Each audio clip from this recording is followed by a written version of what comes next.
Sir, good afternoon हाँ, sir. Good afternoon. Group पे बहुत एक्टिव रहते हो।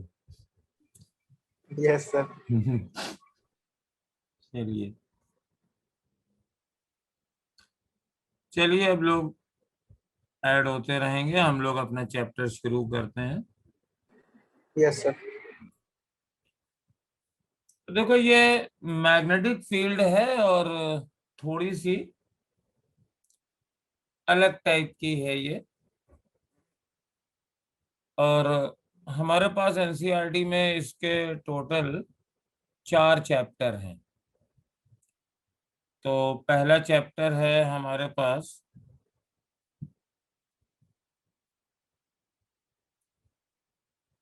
Magnetic field.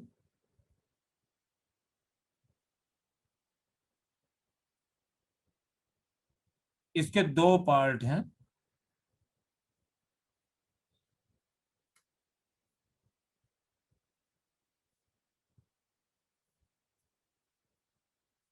Magnetic field production, मतलब मैग्नेटिक फील्ड किन किन तरीकों से प्रोड्यूस करी जा सकती है।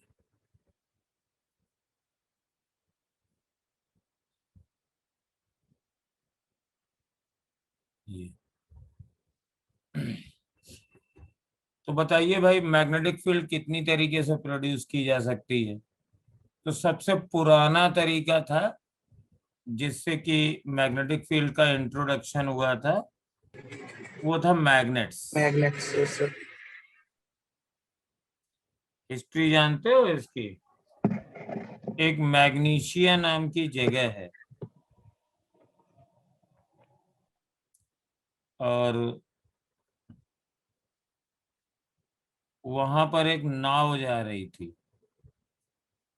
रास्ते में एक टापू पड़ा, उसमें एक पहाड़ी थी। थोड़ा सा सुन लो, अच्छा लगेगा, तब तक और लोग भी आ जाएंगे। Yes sir. हम्म। तो जब वो नाव उस पहाड़ी के पास पहुंची तो नाव थोड़ी ढीली ढाली थी, पुराने अंजर पंजर वाले थे। तो वो उसकी कीलें जो ढीली थी वो उखड़ के पहाड़ी पे चली गई। नाव डिस्टर्ब हो गई तो उन्होंने उसको रोक दिया। फिर उन्होंने देखा कि लोहे की चीजें उस पहाड़ी से चिपक रही थी। तो वही लोग जाकर के उसके कुछ सैंपल्स ले आए और पता चला कि ये जो स्पेशल टाइप के स्टोन्स हैं, ये लोहे की चीजों को आप चिपका लेते हैं। और तब इसको मैग्नेट का हो गया, तो उसी मैग्नीशिया के नाम से इनको मैग्नेट रखा गया है। तो ये मेरे पास परमानेंट मैग्नेट्स हैं, कई शेप में हो सकते हैं। बार मैग्नेट हो सकते हैं, हार्शू मैग्नेट हो सकता है, राउंड मैग्नेट हो सकता है। और इसके बाद सेकेंड नंबर पर हम चार्ज से मैग्नेटिक फील्ड भी प्रोड्यूस कर सकते हैं। Charge is also source of production of magnetic field. तो ये सेकेंड वन इज चार्ज। इसके बाद थर्ड नंबर पे ये देखा गया कि अगर इलेक्ट्रिक फील्ड चेंज हो रही है, तो थर्ड ये है varying electric field. Varying electric field, हम लोग बहुत आराम आराम से चलेंगे इसमें, जिससे कि कठिन लगता है तो आपको समझ में भी आ जाए।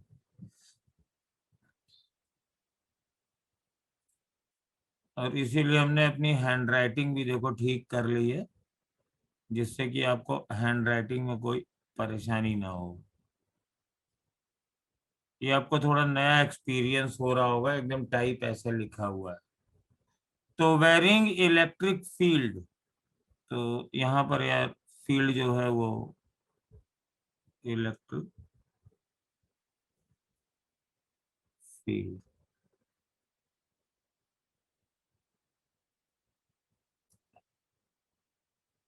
ये मेरे पास 3 तरीके मेनली होते हैं और इन तीनों तरीकों को आप लोग पढ़ते हो अपनी बुक में। तो सबसे पहले चार्ज के बारे में ये चैप्टर है जो हमारा पहला चैप्टर है, that is magnetic effect of current. तो मैग्नेटिक इफेक्ट ऑफ करंट के बारे में एक बहुत ही पुराना लॉ है, मैग्नेटिक इफेक्ट ऑफ करंट। इसमें एक ओर्स्टेड थे, ओर्स्टेड लॉ इसको कहते हैं।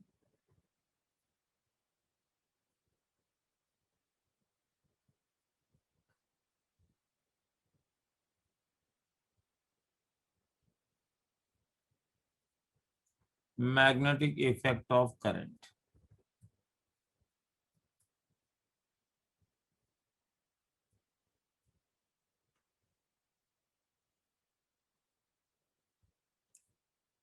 और इसमें हमारे पास फर्स्ट लॉ होता है Oersted law.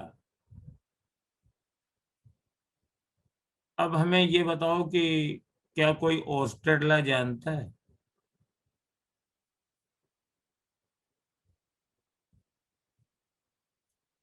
Oersted law, Oersted law ये कहता है कि अगर किसी रीजन में इलेक्ट्रिक करंट फ्लो कर रही है तो उसकी विसिनिटी में चारों तरफ, विसिनिटी का मतलब है surroundings of that particular object. तो सपोज ये मेरे पास इलेक्ट्रिक करंट फ्लो कर रही है तो इसके सराउंडिंग में एक मैग्नेटिक फील्ड प्रोड्यूस हो जाती है।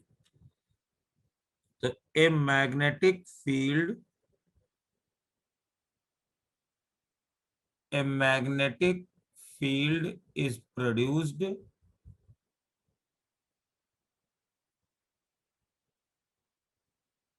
in this, सिंपल हिंदी लिखते हैं,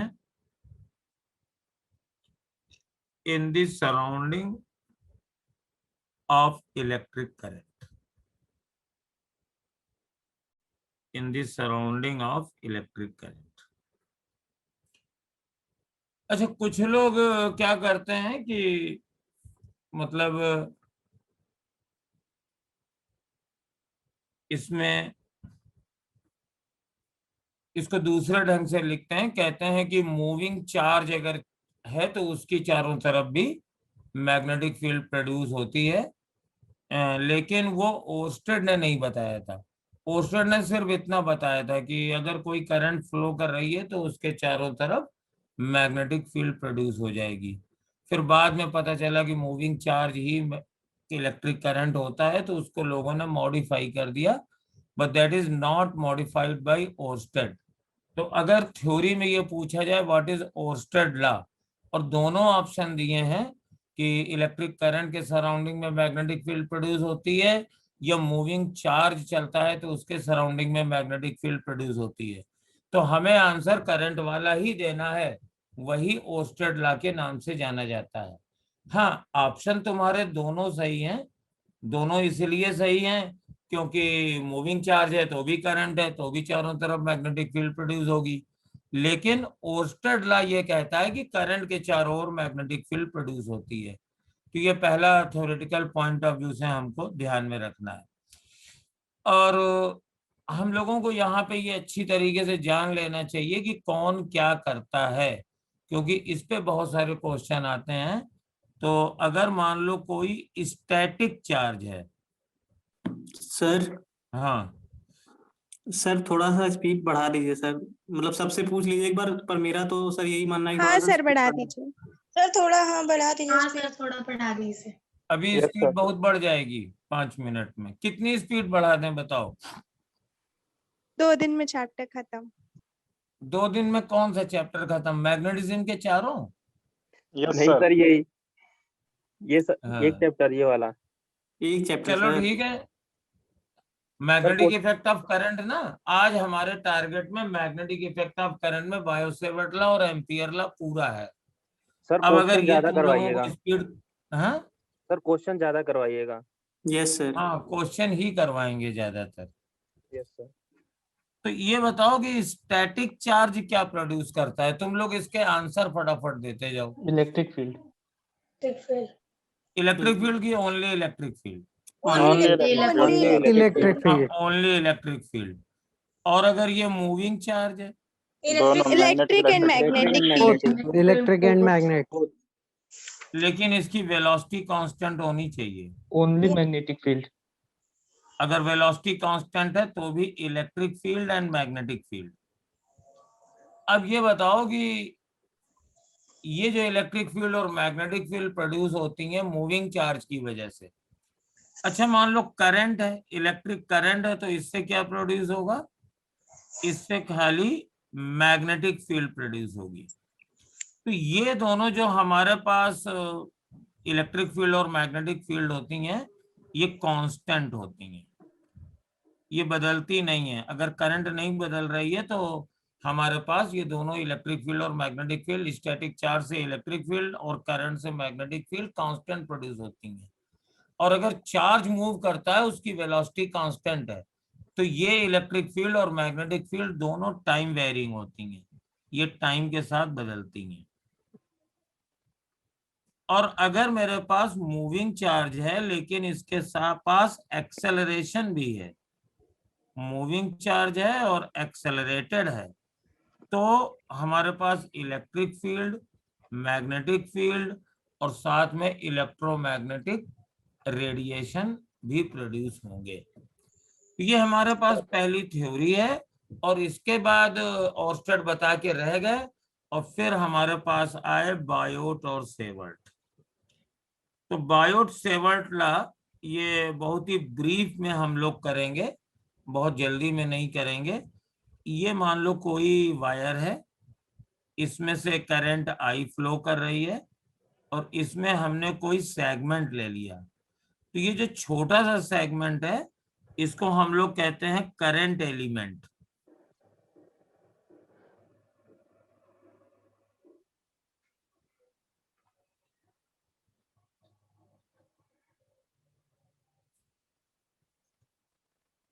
ये हमने वायर लिया, इसमें ये हमने करंट आई फ्लो कराई और एक छोटा सा ये हमने एक सेगमेंट ले लिया और इसको बोलते हैं करंट एलिमेंट।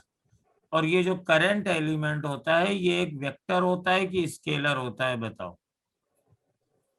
सर स्केलर होता है, सॉरी सर वेक्टर होता है। Vector vector vector yes sir vector vector. होता है। Yes sir. तो इसका मैग्नीट्यूड क्या होता है? सर करंट का सर मैग्नीट्यूड होता है सर। नहीं, गलत है। कौन दिख रहे हैं इस समय? हाँ सोनम बताओ। करंट एलिमेंट वेक्टर होता है, ये बात सही है। इसका मैग्नीट्यूड बताओ।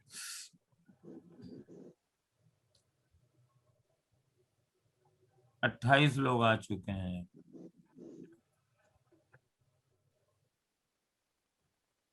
सर आइडिया, हाँ आईडीएल होता है, राइट, आईडीएल। अब बताओ इसकी डायरेक्शन क्या होती है? आइडियल करो सर। डायरेक्शन होती है, करंट की डायरेक्शन। टेंजेंट टेंजेंट हाँ, tangential to the wire, tangential to the wire in the direction of current, in the direction of current। ठीक है, तो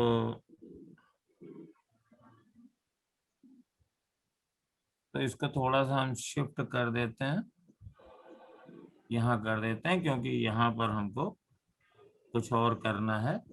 अब मान लो इस जगह पर मुझे मैग्नेटिक फील्ड निकालनी है, तो इसको हम मिला देते हैं ऐसे। तो इस वेक्टर को कहते हैं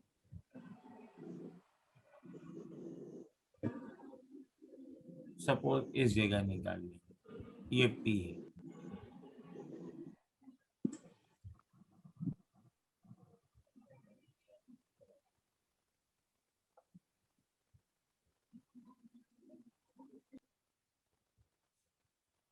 ये पॉइंट नहीं है, ठीक है। तो इसको हम लोग कहते हैं आर वेक्टर, ठीक है। दिस इज नोन है नॉर वेक्टर। और इस जगह मैग्नेटिक फील्ड का फॉर्मूला दिया जाता है dv is equal to mu not upon 4 by pi 4 pi ideal cross r ideal cross r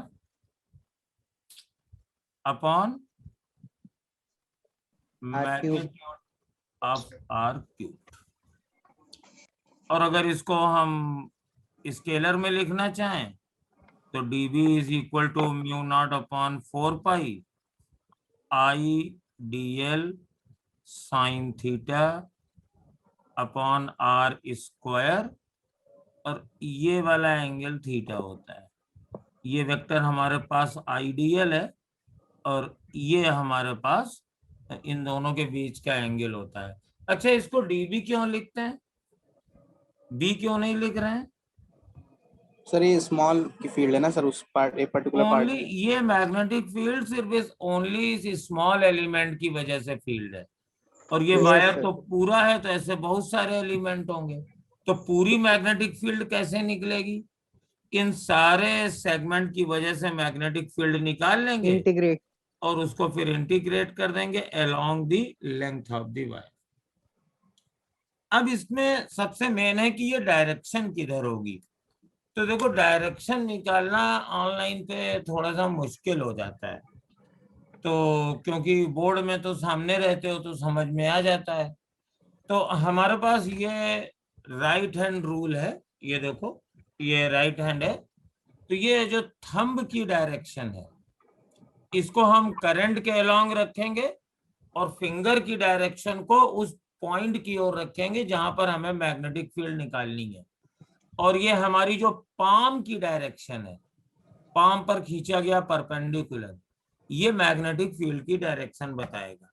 तो जैसे अगर हम यहाँ पे P पर मैग्नेटिक फील्ड निकालने की कोशिश करेंगे तो ये वाली मैग्नेटिक फील्ड हमारे पास, अगर अपना राइट हैंड रूल लगाएं तो थंब रखा मैंने राइट हैंड, बी अवेयर मतलब लेफ्ट हैंड मत यूज कर देना, तो करंट की डायरेक्शन में रखो तुम थंब और P की ओर रखो फिंगर, तो ये नीचे की ओर पाम जाएगा, तो magnetic field is perpendicular to the screen, inward जाएगी। इसको क्रॉस से डिनोट करते हैं, ये सिंबल बहुत ही फेमस है। तो इसमें चलो और भी चीजें करते हैं।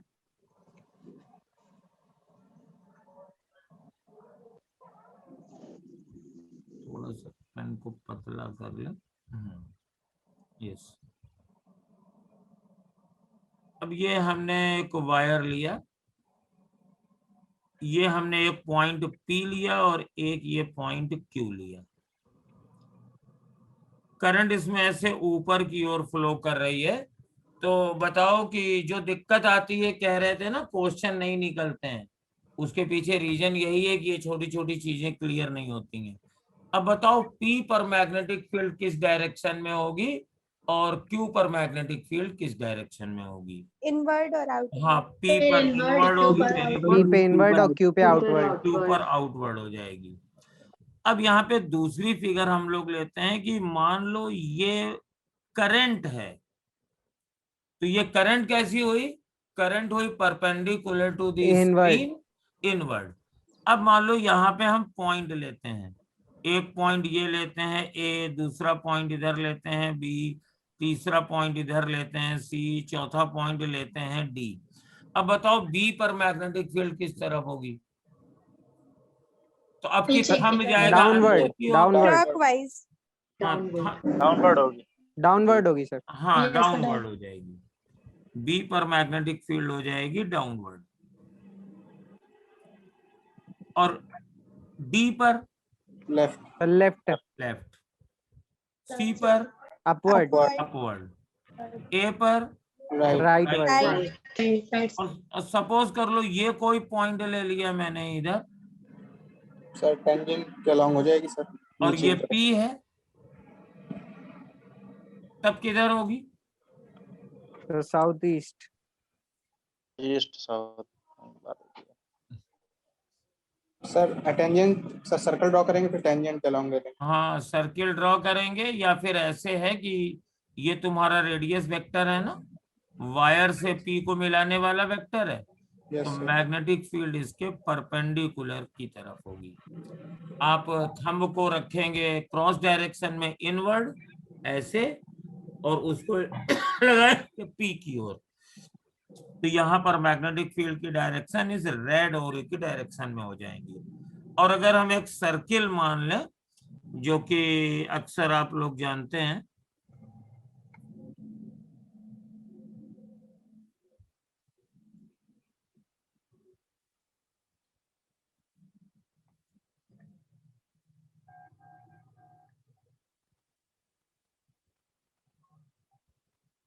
ये तो अगर हम एक यहाँ पे एक सर्किल बना लें इस तरीके से, ये कोई रेडियस जिसके सेंटर पर ये है, तो मैग्नेटिक फील्ड की डायरेक्शन हमेशा इसकी टेंजेंशियल रहेगी। तो यहाँ पर ऐसी रहेगी, यहाँ पर ऐसी रहेगी, यहाँ पर ऐसी रहेगी, यहाँ पर ऐसी रहेगी, यहाँ पर ऐसी रहेगी, ठीक है ना। तो अगर ये इनवर्ड है तो देखो ये लाइंस ऑफ फोर्सेस सर्कुलर हैं, ये सर्किल वायर के परपेंडिकुलर है, और ये क्लॉकवाइज डायरेक्शन में मैग्नेटिक फील्ड है। इतनी चीजें हमको आनी चाहिए। अब यहाँ पर हम लोग इसके पहले आगे बढ़े, 2 क्वेश्चन करते हैं, ठीक है। तो पहला क्वेश्चन हम लोग करने जा रहे हैं कि मान लीजिए कि ये मेरे पास ये एक्स एक्सिस है और ये वाई एक्सिस है। अब देखो ये रूल अप्लाई कैसे होते हैं, ये एक्स एक्सिस है, ये वाई एक्सिस है, और ओरिजिन पर मैंने एक ये करंट कैरिंग वायर रख दिया है, ये करंट एलिमेंट है छोटा सा IDL, और करंट की डायरेक्शन इसमें इनवर्ड है। और यहां पर हम कोई पॉइंट ले लेते हैं, ये पॉइंट XY है, तो XY पर मैग्नेटिक फील्ड की हमें मैग्नीट्यूड और डायरेक्शन दोनों लिखनी है। तो मेरे पास क्वेश्चन ये है, find the magnetic field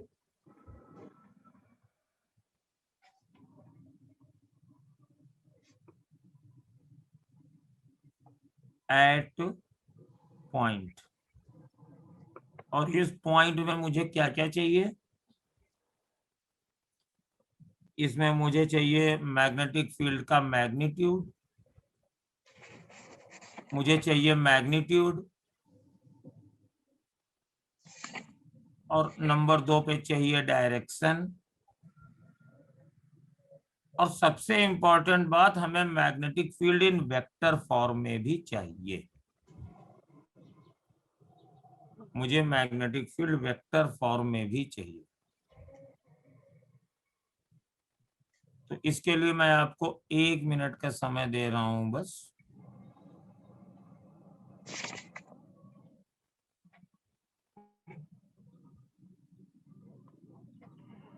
find the magnetic field eight point, ये वाला पॉइंट P है।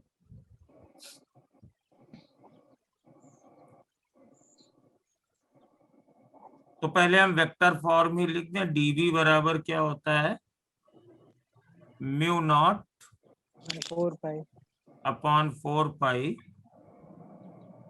IDL। अब देखो इसको वेक्टर फॉर्म में लिखेंगे। अब यहां पर ये बताओ IDL की डायरेक्शन क्या है, K है कि माइनस K है? माइनस ये है। माइनस के माइनस K, माइनस के माइनस K क्रॉस।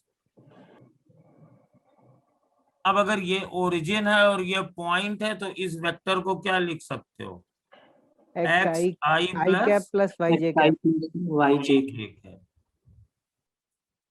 और नीचे क्या करें, mod of XI plus YJ का क्यूब कर देंगे। तो म्यू नॉट अपॉन 4 पाई, और अब इसको जब हम लोग क्रॉस मल्टीप्लाई करेंगे तो देखो क्या आएगा, IDL आप लिख लो, ठीक है ना। और ये XI प्लस YJ का मैग्नीट्यूड जानते ही हो क्या होगा, ये हो जाएगा x² plus y² whole to the power 1/2, under root होगा तो ये पावर हो जाएगी 3/2।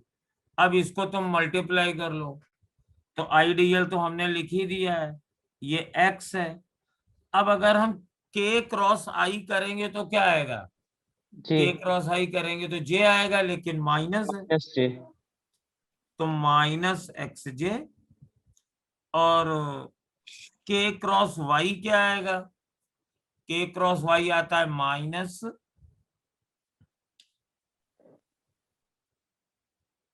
K क्रॉस Y आता है Y। K क्रॉस J क्या आता है, अच्छा ये बताओ।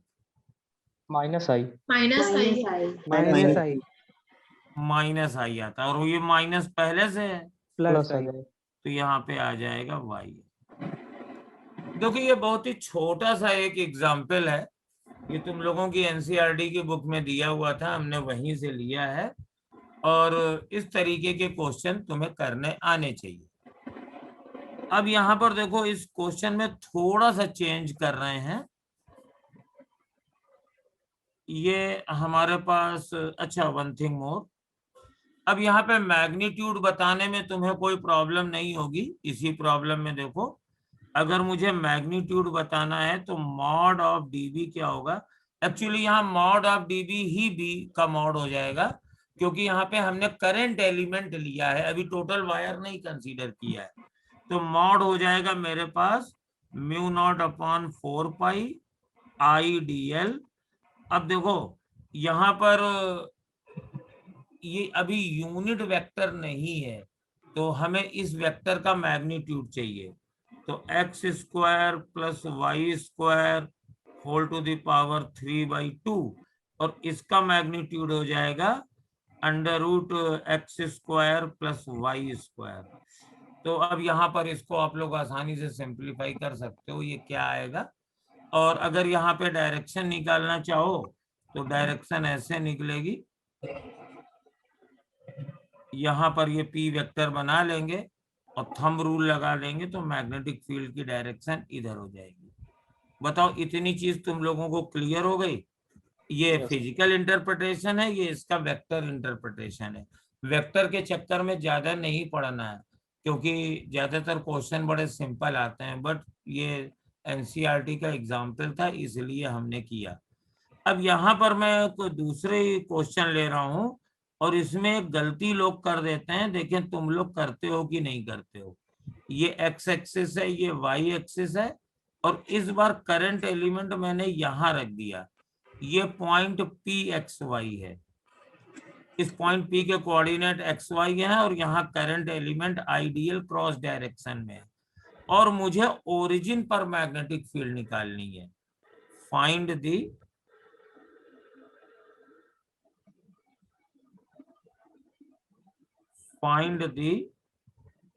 magnetic field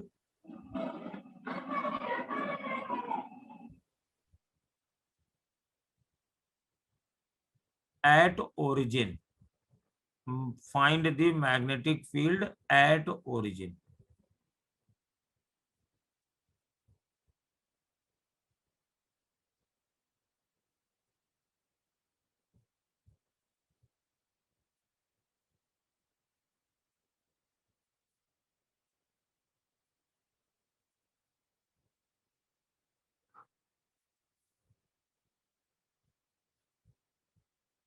करो जरा, इससे देखें कर पाते हो कि नहीं,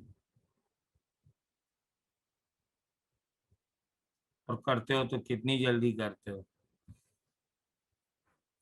इसमें एक स्टूडेंट गड़बड़ कर देता है।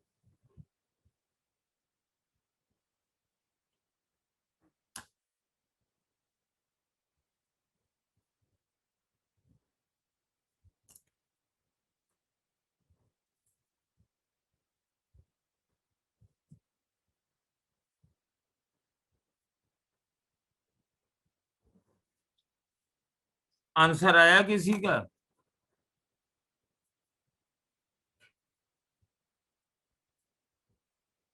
नाम लेके बुलाना पड़ेगा क्या? राघवेंद्र जी आप ही बताइए। Yes sir. Sir mu not I D L by 4 pi mu not IDL by 4 पाई।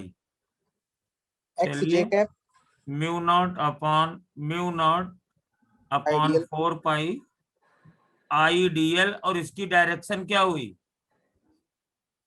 इसमें सर। आईडीएल की डायरेक्शन क्या है? वही माइनस के ही है। Yes sir minus K cap हाँ, cross cross. Sir minus X I minus J cap very good, minus X I minus Y J very cap. Good बच्चा, तुम्हें मेरा आशीर्वाद है, तुम सेलेक्ट हो जाओगे। Thank you sir. बस यही एक गड़बड़ स्टूडेंट करता है जो तुमने नहीं करी, हमें बहुत अच्छा लगा। यहां पर वेक्टर ऐसे बनाया जाता है, करंट एलिमेंट से पॉइंट की ओर, और चूंकि हम लोग वेक्टर में पोजीशन वेक्टर लिखते रहते हैं तो ज्यादातर बच्चे इसी को कर देते हैं, मतलब वही एक्स आई प्लस वाई जे लिखते हैं। But I am very glad कि तुमने ये बिल्कुल सही किया, मजा आ गया। क्यों अभिलाषा, तुम भी यही बोलती कि गड़बड़ कर देती? बताओ ईमानदारी से।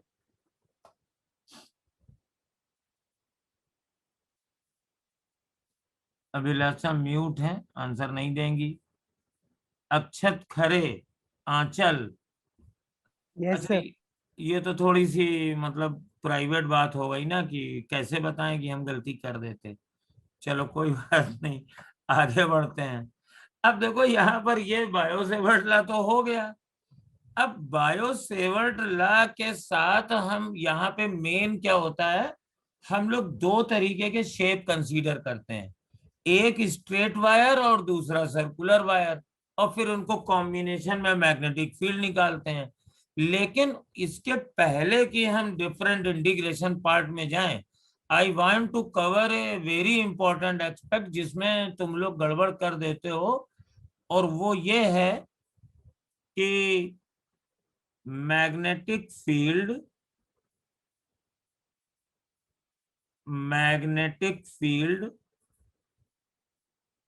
ड्यू टू मूविंग चार्ज,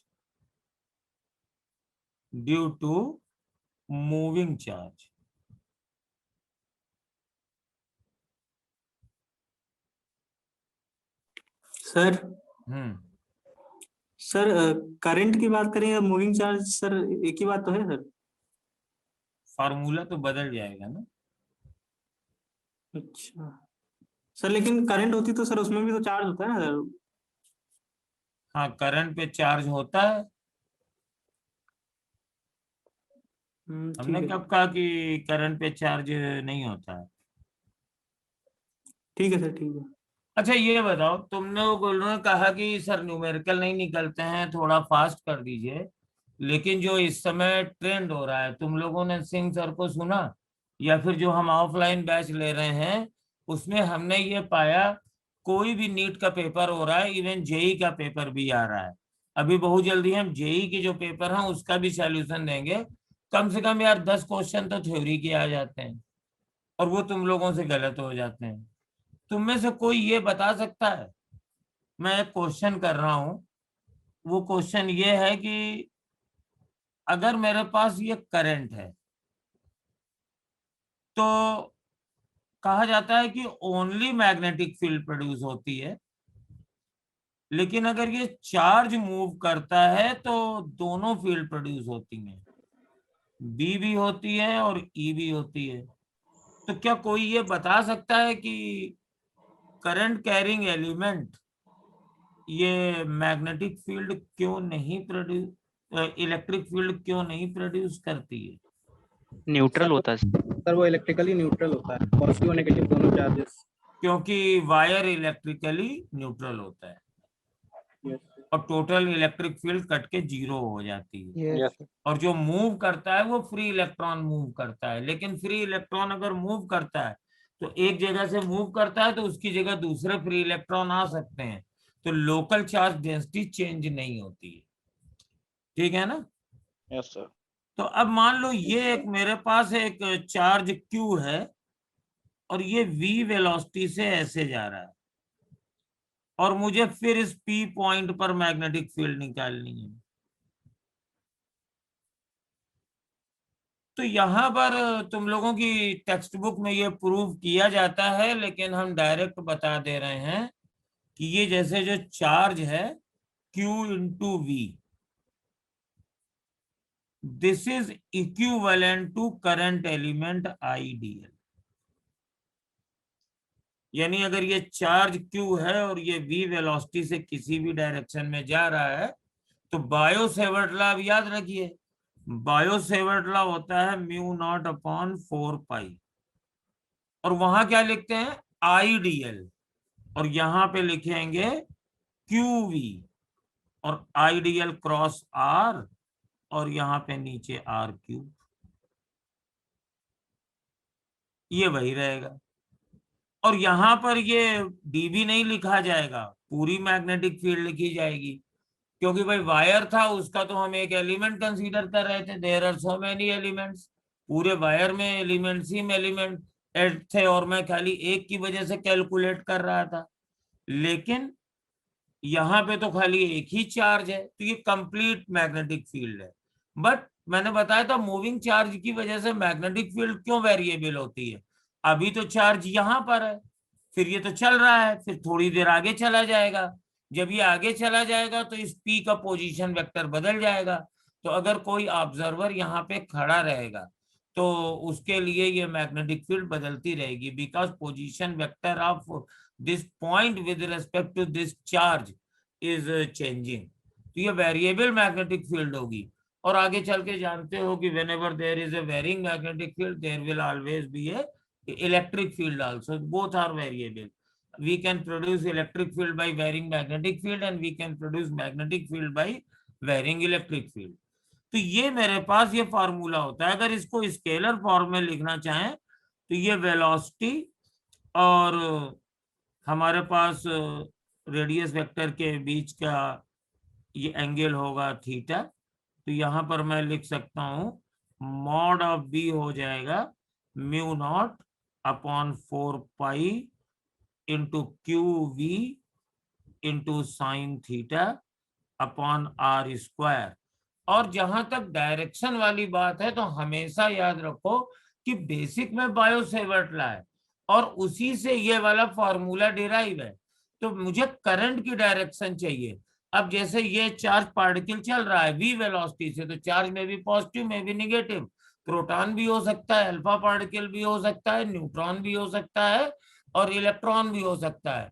तो हम लोग न्यूट्रॉन की बात नहीं करेंगे क्योंकि न्यूट्रॉन पे तो चार्ज ही नहीं होता है, सब तमाशा खत्म हो जाएगा। अगर प्रोटॉन चल रहा है तो करंट की डायरेक्शन यही होगी जो वेलोसिटी की है। तो हम वही अपना फिंगर रूल लगाएंगे, V की डायरेक्शन में थंब रखेंगे और अपने फिंगर्स को पोजीशन की तरफ रखेंगे और हमारी पाम मैग्नेटिक फील्ड की डायरेक्शन देगी। But suppose it is electron, electron is moving like this, then current will be opposite to the velocity of electron, तब हमारे पास करंट की डायरेक्शन नीचे की ओर होगी। तो डायरेक्शन निकालने के लिए हमेशा हम लोग करंट का ही सहारा लेते हैं। ये मान के चलते हैं कि मूविंग चार्ज एक करंट होगा, ये चीज है। और दूसरी चीज एक बहुत ही अच्छी है, वो अभी हम आपको बताएंगे। वो बताएंगे कि अभी पूछेंगे क्योंकि वो न्यूमेरिकल में पूछा जाता है। बहुत पहले ये एम्स में पूछा गया था, अब नीट में पता नहीं पूछा जाए कि नहीं पूछा जाएगा। सर, लेकिन हाँ सर ये इक्वेशन में सर -q यूज कर सकते हैं फिर हम लोग? जितने भी बेटा वेक्टर इक्वेशन है, ये शुरू से फिजिक्स का रूल है कि अगर कोई भी फार्मूला तुम स्केलर फॉर्म में लिखते हो, चाहे वो न्यूटन्स लॉ लिखो चाहे इलेक्ट्रिक फील्ड लिखो, अगर तुम स्केलर में लिखते हो तो you will write the magnitude and consider the direction. But अगर आप वेक्टर फॉर्म डायरेक्ट यूज कर रहे हैं तो आप लोग तुरंत इसको स्केलर को साइन दे दीजिए। तो अगर आप जैसे मान लीजिए ये निगेटिव चार्ज आ रहा है लाइक इलेक्ट्रॉन, और आप वेक्टर फॉर्म अगर यूज कर रहे हो तो आप -e लिख दो इसको, तो अपने आप वो डायरेक्शन एडजस्ट करेगा, क्योंकि V क्रॉस R से मैग्नेटिक फील्ड निकलेगी और माइनस साइन उसकी डायरेक्शन पलट देगा। बट सपोज तुम लोग अपने रूल से मैग्नेटिक फील्ड की डायरेक्शन निकाल रहे हो, तब तुम्हें यह ध्यान रखना पड़ेगा you have to consider the direction of current, not the direction of velocity of the charge, because if charge is positive then current will be in same direction, तो velocity और current दोनों same direction में field देंगी. I think ये तुम लोगों को clear हो गया होगा, है ना? तो अगर वेक्टर इक्वेशन यूज करोगे तो you can put minus sign with negative charge and formula automatically तुम्हें सही डायरेक्शन दे देगा.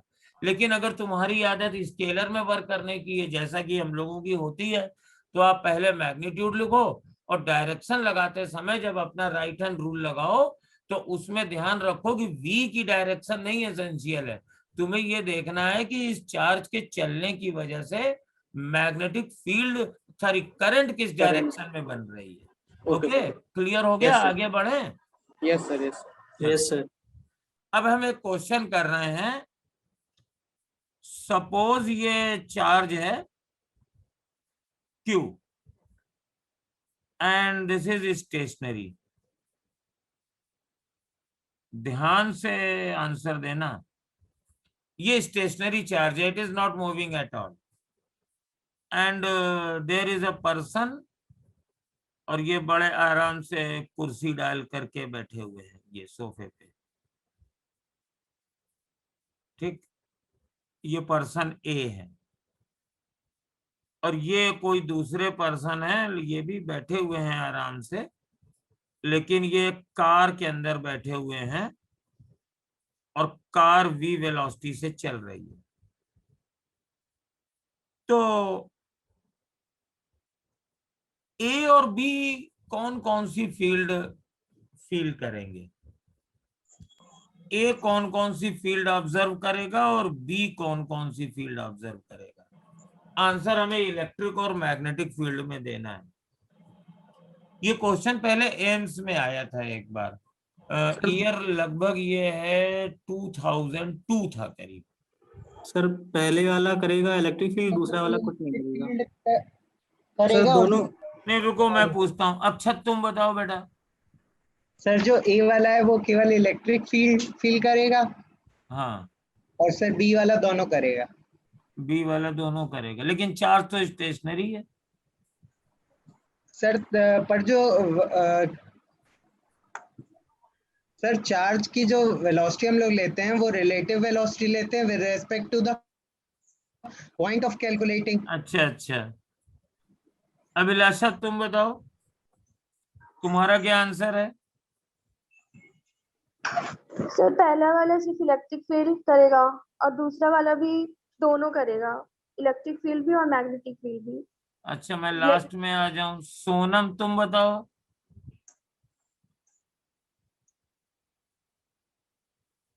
सर पहला वाला इलेक्ट्रिक फील्ड करेगा खाली और दूसरा वाला दोनों फील्ड इलेक्ट्रिक और मैग्नेटिक. अच्छा, ये बड़ा इंटरेस्टिंग नाम है. कौन है? सैमसंग. सैमसंग बेटा, ये तुम्हारा असली नाम है? नो सर, फोन का नाम था. अच्छा, फोन का नाम था. अच्छा, और हम तो कोई बॉय समझ रहे थे. चलो ठीक है, कोई बात नहीं. तुम्हारा भी आंसर वही है ना. You are right. A only electric field produce देखेगा और बी को दोनों फील्ड प्रोड्यूस हो जाएंगी, दोनों वेरिंग होगी, क्योंकि यहाँ पर तुम जानते ही हो कि दुनिया में कुछ भी एब्सोल्यूट नहीं है, हमेशा रिलेटिव होता है. तो ये जो मेरे पास मैग्नेटिक फील्ड है दैट इज वेलोसिटी आती है, तो ये फ्रेम डिपेंडेंट है. तो ए रेस्ट में है, क्यू भी रेस्ट में है, ये दोनों इनर्शियल फ्रेम में है. तो ए तो खाली ए के लिए चार्ज स्टेशनरी है, लेकिन ये जो दूसरा ऑब्जर्वर बी है ये मूव कर रहा है, तो इसके रिलेटिव ये चार्ज मूव कर रहा है. तो देयरफॉर बी दोनों मैग्नेटिक फील्ड प्रोड्यूस करेगा. अब चलिए एक और क्वेश्चन लेते हैं. हाँ बताओ बताओ. सर बी वाला है जैसे सर वो तो कार के अंदर बैठा है, तो सर इलेक्ट्रिक फील्ड कैसे करेगा? सर शेल की तरीके काम करेगी ना कार. तो सर सपोज कर लो कार के अंदर नहीं बैठा है, तुमने थोड़ी ज्यादा बुद्धि लगा दी. मेरा पर्पस सिर्फ इतना था कि मुझे फोकस करना है कि observer is moving and charge is stationary, then there will be a magnetic field observed by the observer. तो अब यहाँ कार वाली बात आ गई है, इलेक्ट्रोस्टैटिक अभी उतरी नहीं है दिमाग से.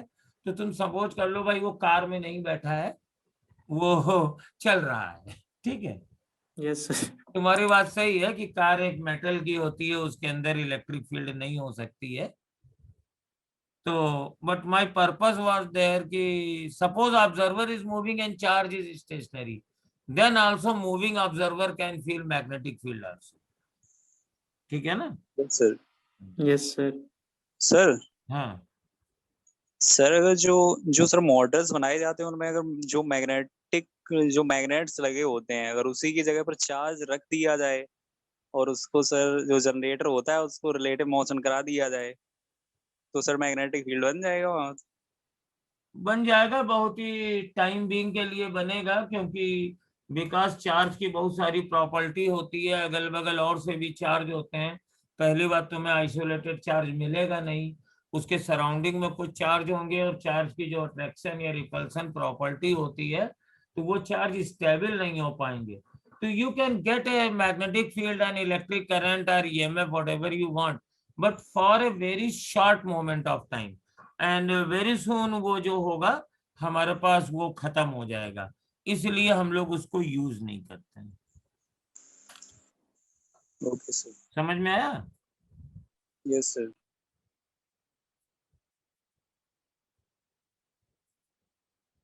नहीं समझ में आया तो बताओ भाई। आ गया। अच्छा, तुम लोगों ने अभी अभी वो किया है ना, क्या कहते हैं, इलेक्ट्रिक करंट किया है। चलो ये एनसीईआरटी का क्वेश्चन है।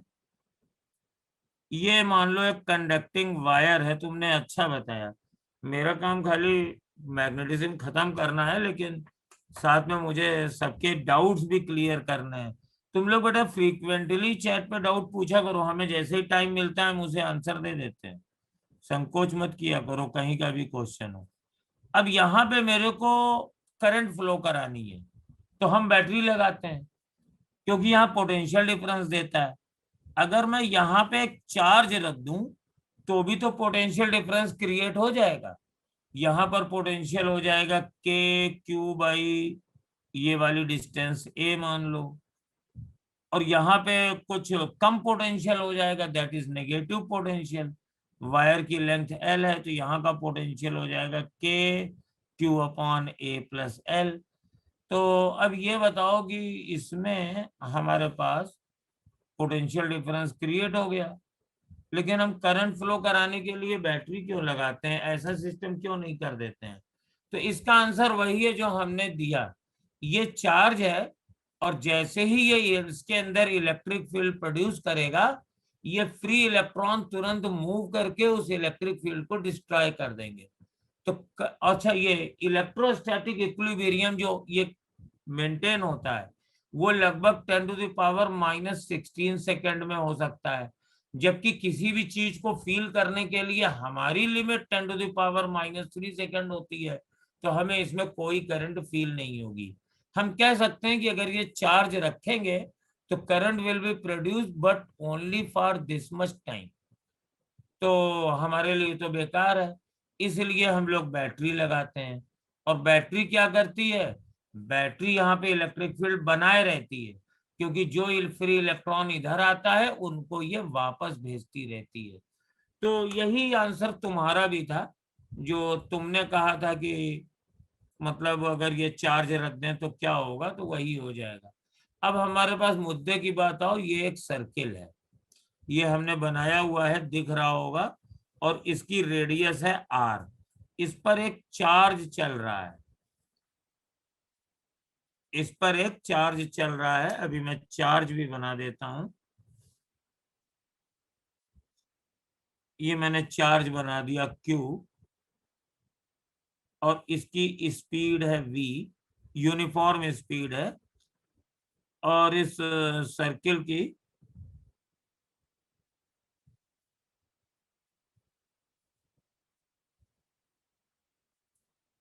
रेडियस है 3.2 सेंटीमीटर एग्जैक्ट दे दिया है इसने, लेकिन तुम कुछ भी मान लो, तुम 3.2 मत मानो, मान लो रेडियस आर है। तो बताओ सेंटर पर मैग्नेटिक फील्ड कितनी होगी, ये हमें पता करना है। What is the magnetic field at the centre?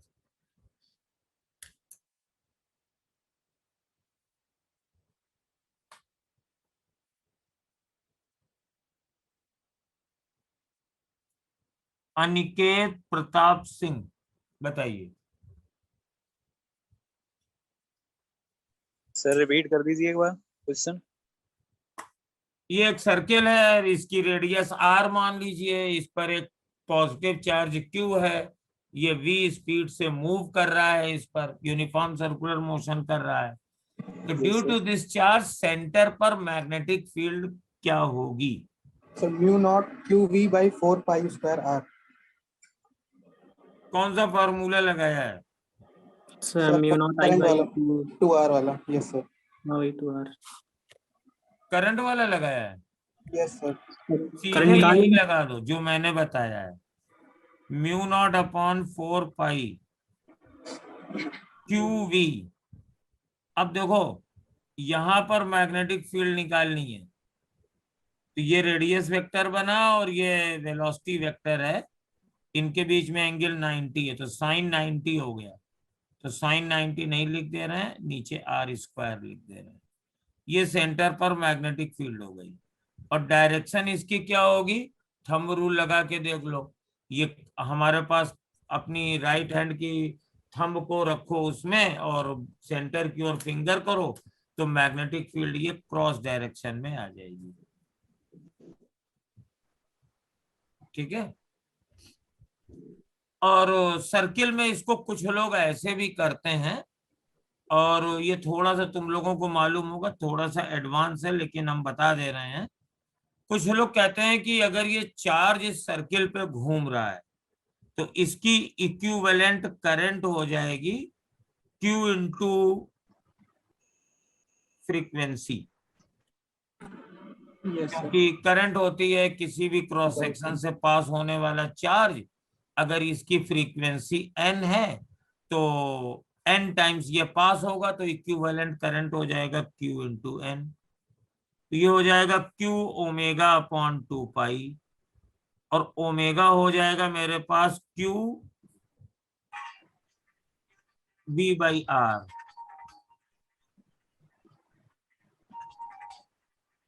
ये है, एक मिनट।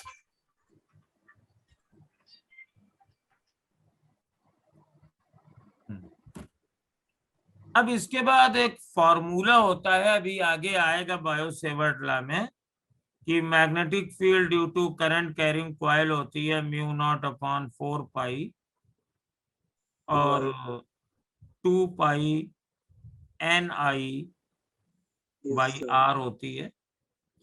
तो यहाँ पर अगर हम वैल्यू रख देंगे तो mu not upon 4 pi 2 pi upon r, और यहाँ पर n की वैल्यू 1 है और i की वैल्यू है QV अपॉन 2 पाई आर। तो ये 2 पाई से 2 पाई कैंसिल हो जाएगा, और म्यू नॉट अपॉन 4 पाई ये QV upon R square, same result आ जाता है। लेकिन इसमें दिक्कत ये आती है बस कि हमारे पास अगर मान लो ये हम क्वेश्चन बदल दें,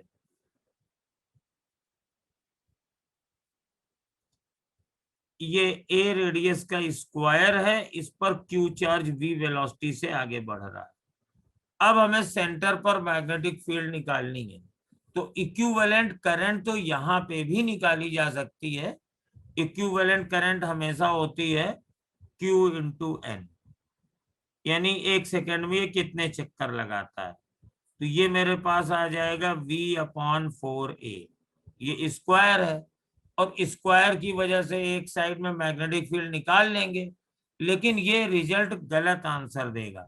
एक्चुअली है क्या कि ये सर्कल में हाई सिमेट्री है, तो जब चार्ज पार्टिकल चलता है तो एवरीवेयर हमारे पास एंगल 90 ही रहता है, डिस्टेंस सेम रहती है, तो यहाँ पर खाली मैग्नेटिक फील्ड प्रोड्यूस होती है और साथ में इलेक्ट्रिक फील्ड जो होती है, और ये फॉर्मूला लगता है।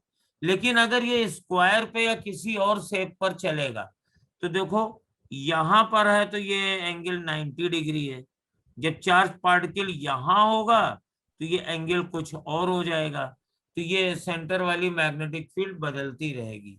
तो इसी से डायरेक्ट कर लिया करो और ये वाले क्वेश्चन ऐसे मत किया करो, है ना, जो करंट निकाल के करते हो। और फिर ये वैसे भी एक लाइन में रिजल्ट दे रहा है, उसमें तो तुम्हें इतनी कैलकुलेशन भी करनी पड़ी। सर आर स्क्वायर जैसे उसमें है तो उसमें क्या रखेंगे सर? किसमें? सर जो सबसे ऊपर आपने रिलेशन लिखा है ये सर, तो स्क्वायर वाला जो है इसमें क्या रखेंगे सर आर में? नहीं, ये तो मैंने तो ये ऐसे ही ये जो सर्किल बनाया है उसी की रेडियस नाप दी है। हमने इसकी रेडियस आर मानी थी तो आप आर रखिए। अब अगर न्यूमेरिकल वैल्यू दे दो, जैसे ये चार्ज एक प्रोटॉन है तो सर स्क्वायर की बात कर रहे हैं सर। सर मैं स्क्वायर, अच्छा सर उसके लिए तो अलग केस बनेगा सर। अच्छा, स्क्वायर की बात कर रहे हैं? Yes sir. तो स्क्वायर की बात करेंगे तो यहाँ पर एक कांस्टेंट मैग्नेटिक फील्ड है ही नहीं, तो जब ये चार्ज पार्टिकल यहाँ होगा तो आर की वैल्यू ये लेंगे, फिर चार्ज पार्टिकल यहाँ आ जाएगा तो आर की वैल्यू ये लेंगे। मतलब every instant of time magnetic field at this centre ये बदलेगी चार्ज की पोजीशन के साथ। और अगर तुमने इसको करंट मान करके निकाल दिया तो एक कांस्टेंट वैल्यू आ जाएगी। इसलिए स्क्वायर वाले केस में ये करंट वाला फंडा गलत हो जाता है, वो खाली सर्किल में ही चलता है। ये मैं बता रहा था। क्लियर हुआ कि नहीं हुआ? Yes sir. सर इसमें फिर वायर जो हम लोग मान के करते हैं इनफाइनाइट वायर, उस तरीके से वो जो निकालते हैं हम लोग वही करेंगे सर इसमें? नहीं, ये इनफाइनाइट वायर अगर निकालना है तो इसकी वजह से निकालते हो, ये नहीं फॉर्मूला होता है, अभी हम बताएंगे। हाँ सर वही वाला। लेकिन उससे तो एक कांस्टेंट फील्ड आएगी ना भाई, आपने करंट निकाल ली और वो फील्ड हमेशा रहेगी। लेकिन जबकि ऐसा नहीं है, चार्ज मूव करेगा तो ये वाली फील्ड बदलेगी। यू गॉट माय पॉइंट और नॉट? Yes sir. चलो क्वेश्चन देंगे तब समझ में आएगा। अब हमारे पास आते हैं magnetic field due to shapes.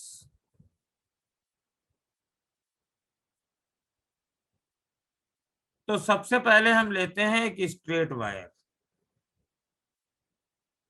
ये मैंने करंट आई ली और इसकी लेंथ हमने एल ले ली, और यहां से मान लो कोई भी डिस्टेंस ले लो जो भी चाहो तुम, मान लो इस डिस्टेंस को डी ले लिया और हमें इस जगह मैग्नेटिक फील्ड निकालनी है।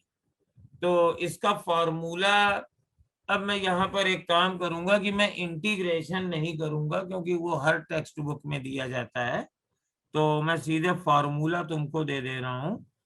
यहाँ पर पहली बात, ये करंट ऊपर की ओर है तो मैग्नेटिक फील्ड हमारी क्रॉस डायरेक्शन में होगी।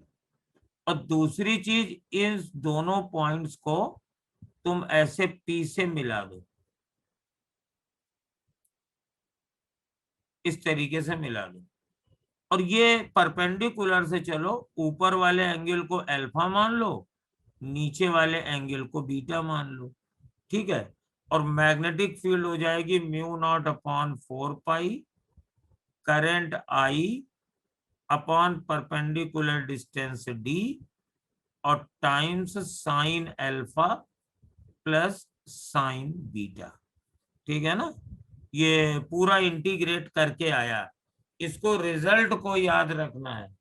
अगर रिजल्ट का तुम लोगों को प्रूफ चाहिए कि इंटीग्रेट करके कैसे आया ये, तो उसके पास तुम्हारे लिए बहुत सारे रिसोर्सेज हैं। हर टेक्स्ट बुक में ये प्रूफ रहता है इंटीग्रेट करके, और अगर टेक्स्ट बुक में ना मिले तो मुझे कमेंट में कमेंट कर देना अपने व्हाट्सएप ग्रुप में, फिर मैं उसका एक वीडियो बना के उसमें पोस्ट कर दूंगा कि भाई ये इस फॉर्मूले का प्रूफ है। क्लास में मैं इसको नहीं लेता हूँ। अब यहाँ पर ये फॉर्मूला हमें लगाना आना चाहिए, लेकिन इसके पहले कि हम फॉर्मूला लगाएं, इसके कुछ केस ले लेते हैं। तो इसके केस कौन कौन से हैं? पहला देखो केस ये है कि मान लो ये वायर है, करंट आई लिया और पॉइंट यहीं पर हमने ले लिया पी पर, तो यहाँ पर मैग्नेटिक फील्ड 0 होगी क्योंकि यहाँ पे अल्फा बीटा दोनों 0 डिग्री है। इसके बाद दूसरा केस रहता है, ये हमारे पास जनरल फार्मूला है। दूसरा केस मेरे पास रहता है, ये हमारे पास वायर है, ये पॉइंट पी है और वायर दोनों तरफ इनफाइनाइटली लॉन्ग है, तब ये हो जाएगा mu not upon 4 pi I by D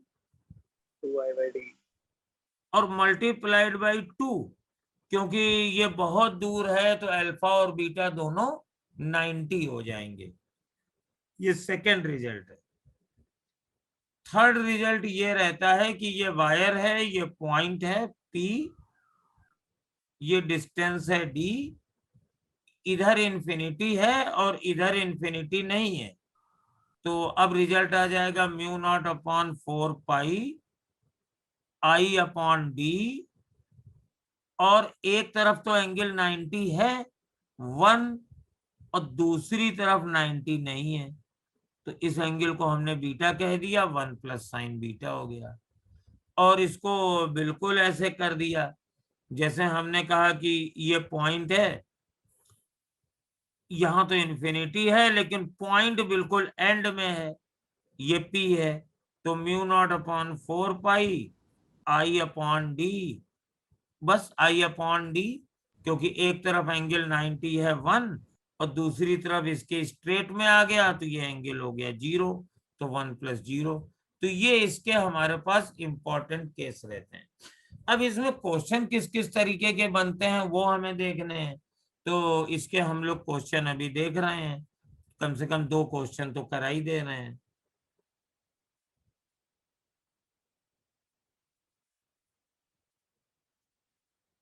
तो हमारे पास क्वेश्चन ये है कि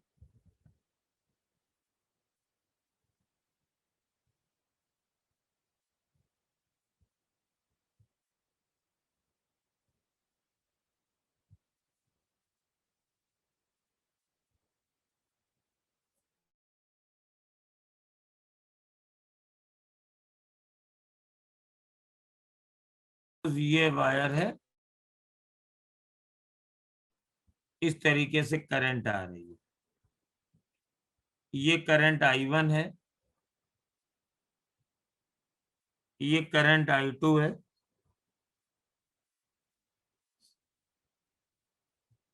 और मेरे को इस जगह पर ये पॉइंट P है, ये डिस्टेंस हमारे पास A है। तो find magnetic field eight P, find magnetic field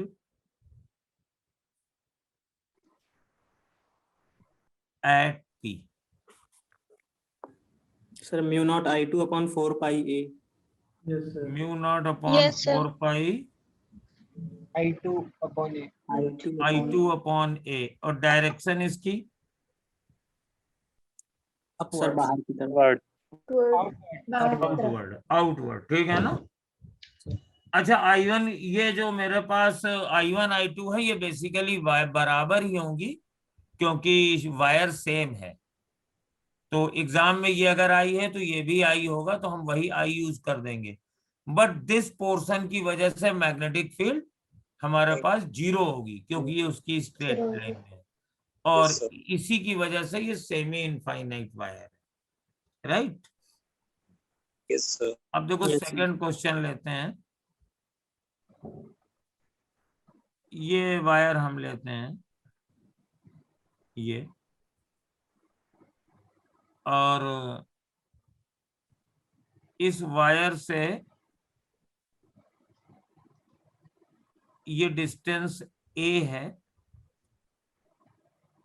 और ये नीचे एक पॉइंट है, ये डिस्टेंस B है, यहाँ पे पॉइंट P है और ये करंट I जा रही है और इसकी लेंथ इस वायर की L है।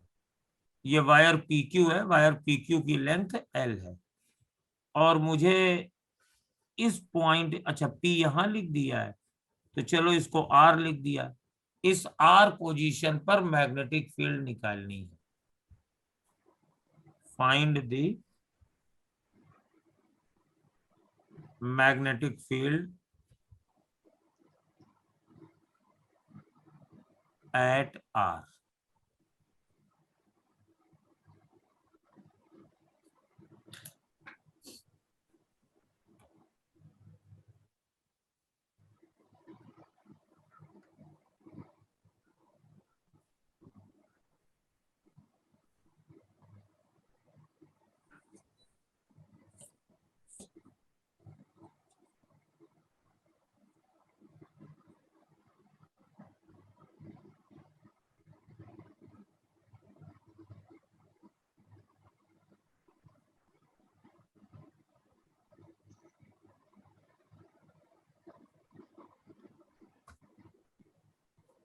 टाइम 1 मिनट है।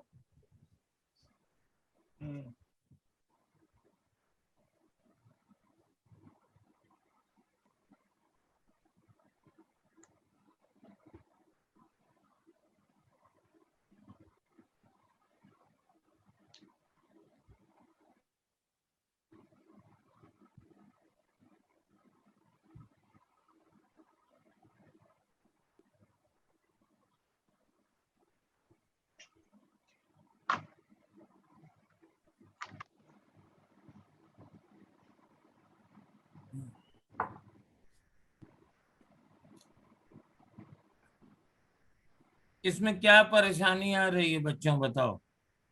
सर सर लंबा सा एक्सप्रेशन आया है। सर लंबा सा आया है, यस सर। नहीं नहीं, इसको करने में कोई दिक्कत तो नहीं आ रही है। ये पॉइंट अंदर नहीं है, बाहर है। सर आंसर बड़ा लंबा है। साइन अल्फा ले लेंगे सर, साइन बीटा ले लेंगे। सर एक माइनस में हो जाएगा सर। सर एक sine alpha minus sign beta में आएगा। यस सर, साइन अल्फा तो माइनस का एक बीटा हो जाएगा सर, मेन और 4 आ जाएगा सर अपॉन में। हाँ वही मैं कह रहा हूँ। देखो ये Yes, मेरे sir, पास yes, sir. अगर इस वायर को मैं बढ़ाता हूं ऐसे, ये मैंने बढ़ा दिया, ब्लू कलर से बढ़ाया है, और ये परपेंडिकुलर पड़ा है, तो इतनी बात तो क्लियर हो गई कि mu naught upon 4 pi I by ये परपेंडिकुलर लेंथ, ये बी ही ली जाएगी। Yes sir. अब इसको हम लोग मिलाएंगे ऐसे, sine alpha minus sign beta. ये एक एंगल हो जाएगा अल्फा, और देखो ये इस तरीके से आ रहा है, परपेंडिकुलर से पॉइंट की ओर मिलाएंगे, ये आ रहा है, ये अल्फा है, और दूसरा ये मिलाएंगे, परपेंडिकुलर से मिलाएंगे, और ये वाला एंगल बीटा आ जाएगा। अब इसमें किसको पॉजिटिव रखें, किसको निगेटिव रखें, तो देख लो। इसके लिए तरीका क्या है, कभी गड़बड़ मत करना। जो यूजुअल है उसको हम लोग मिला लेते हैं, बीच में एक पॉइंट ले लिया। जब ये प्रैक्टिस हो जाएगी तो ये करना नहीं पड़ेगा। तो जब हम इस पोजीशन से Q को मिला रहे थे तो मेरे पास ये डायरेक्शन यही थी, क्लॉकवाइज, और जब यहां से हम मिला रहे हैं तो भी ये क्लॉकवाइज ही है। यानी Q वाला जो एंगल है साइन बीटा, वो तो हम पॉजिटिव रखेंगे, क्योंकि Q को ऐसे मिलाया और ये एंगल बीटा आया, और ये भी क्लॉकवाइज है, तो ये तो पॉजिटिव रहेगा।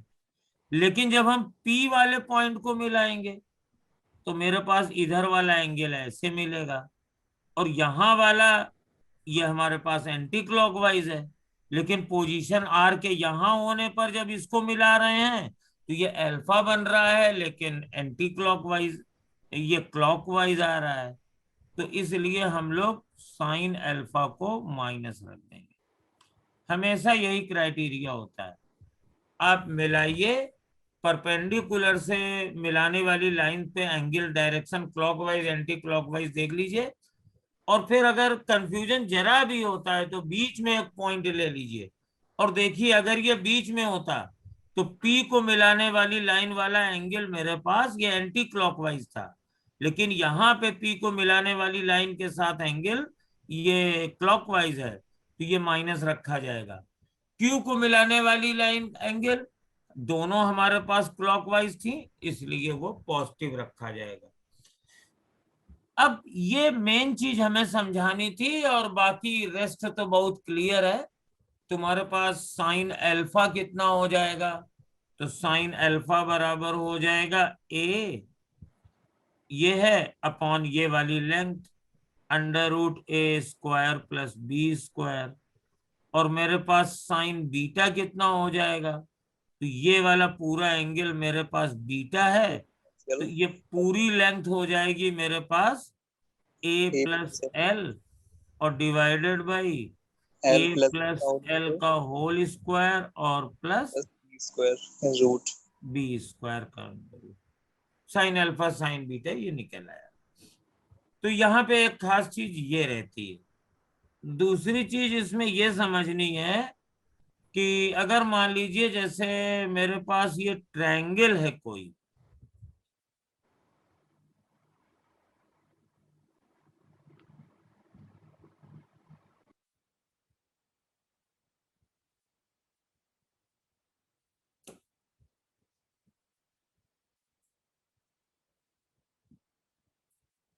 ये हमने ट्रायंगल ले लिया है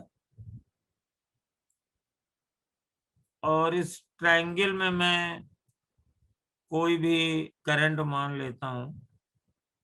सपोज ये करंट इसमें आई है, इक्विलेटरल ट्रायंगल है, इसकी साइड हमने मान ली ए और इसके मिडिल पॉइंट पर मुझे मैग्नेटिक फील्ड निकालनी है।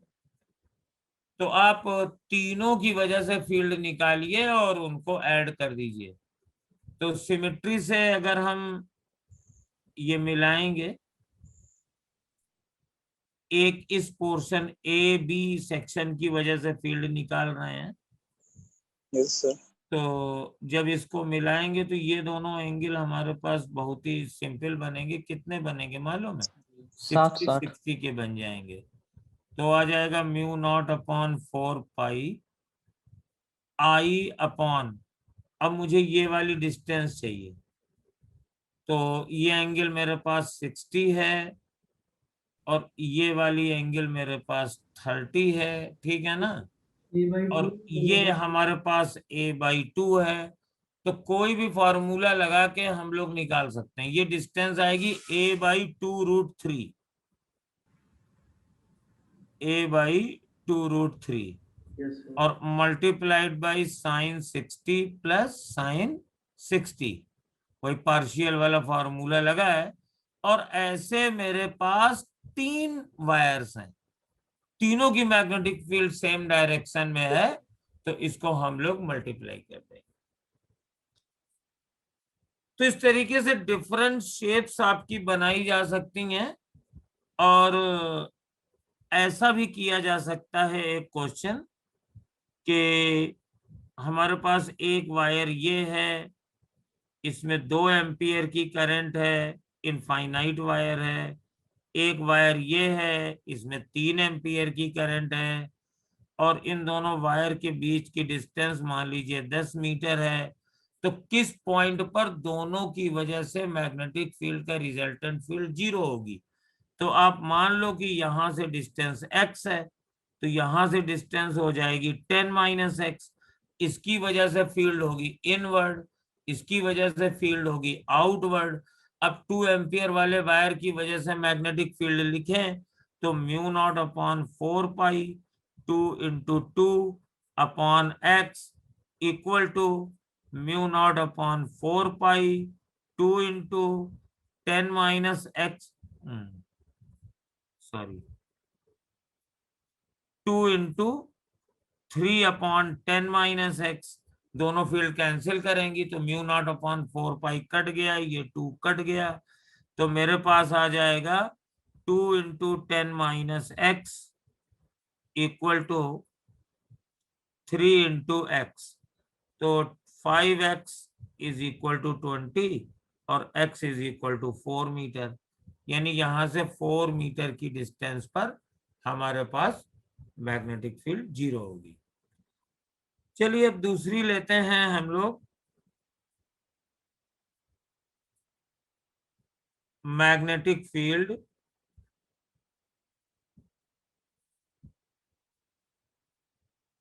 Due to current carrying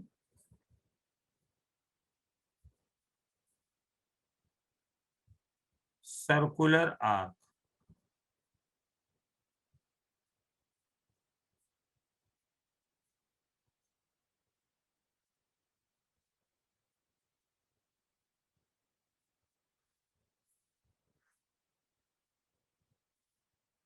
Magnetic field due to current carrying circular arc.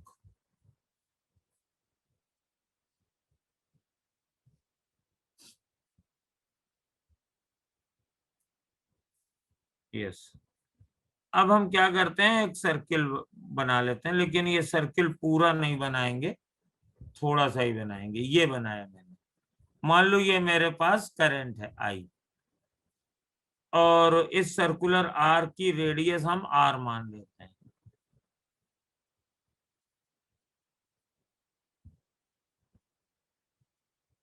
और सेंटर पर ये एंगल थीटा सबटेंड कर रहा है। तो इस सेंटर ओ पर मैग्नेटिक फील्ड कितनी हो जाएगी? B is equal to mu not upon 4 pi I upon r और मल्टीप्लाइड बाई थीटा।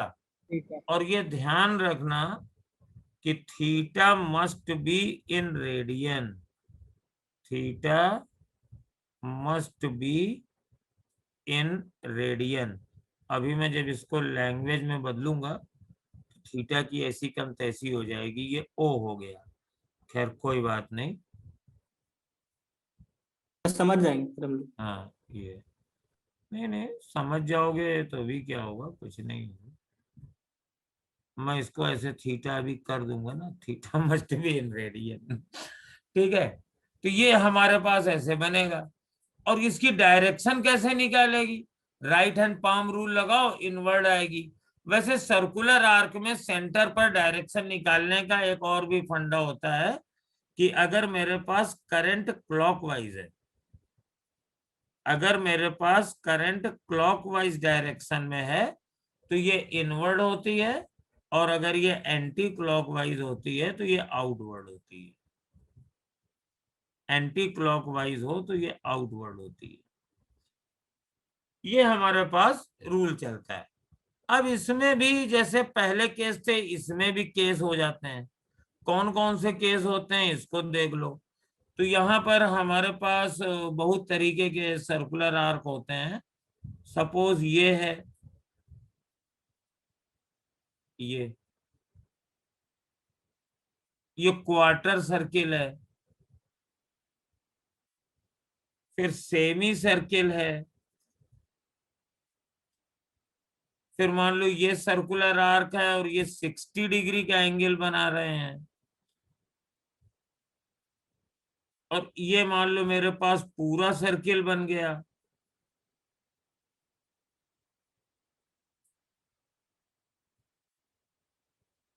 और ये करंट आई फ्लो कर रही है, रेडियस सबकी हम आर मान लेते हैं, सेंटर पे सबके मैग्नेटिक फील्ड निकालनी है। अब मैं मैग्नेटिक फील्ड निकालूंगा, फार्मूला सेम है। यहां पे फील्ड हो जाएगी mu not upon 4 pi I by r into pi by 2। Quarter circle है तो ये 90 डिग्री का एंगल बनेगा, लेकिन theta must be in radian. और ये करंट क्लॉकवाइज है, यानी सेंटर पर मैग्नेटिक फील्ड इनवर्ड होगी। ये सेमी सर्किल है, mu not upon 4 pi I by r, current I है, रेडियस आर है, इंटू 2 पाई। ये 180 डिग्री का एंगल सबटेंड कर रहा है, लेकिन रेडियस में रखना है। ये भी करंट क्लॉकवाइज है, यानी ये भी इनवर्ड फील्ड देगी। Mu not upon 4 pi I by r, और ये 60 डिग्री है तो इसको लिखेंगे पाई बाई 3। एंगल हमेशा रेडियन में लिखना है। और यहां पर लिखेंगे mu not upon 4 pi I by r, और इनटू पूरा एंगल बना रहा है 2 पाई। अगर इसमें n टर्न्स हैं तो इसको n से भी मल्टीप्लाई कर देंगे। तो ये तो हमारे पास मेन रिजल्ट हो गए। अब इसमें कुछ चीजें खास वाली हैं, वो जरा ध्यान से देखते हैं। पहली बात ये है कि ये फॉर्मूला बड़ा लिमिटेड है, ये सेंटर पर ही फील्ड निकाल सकते हैं। अगर मान लो कोई तुमसे कहे कि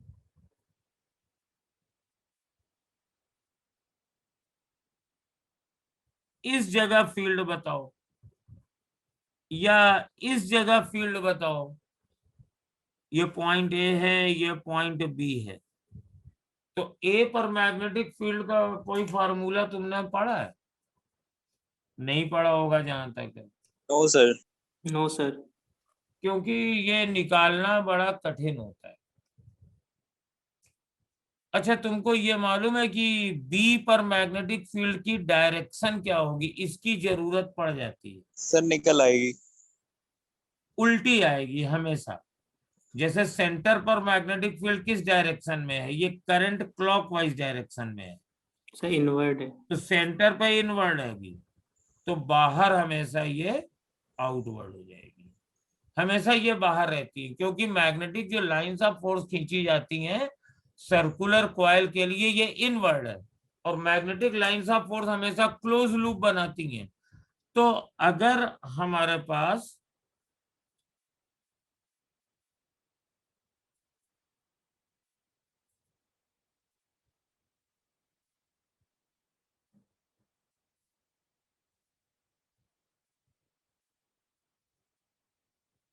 सर आवाज नहीं आ रही आपकी। नहीं, अभी हम बोल नहीं रहे थे, ठीक है, हम जरा चैट पढ़ने लगे थे।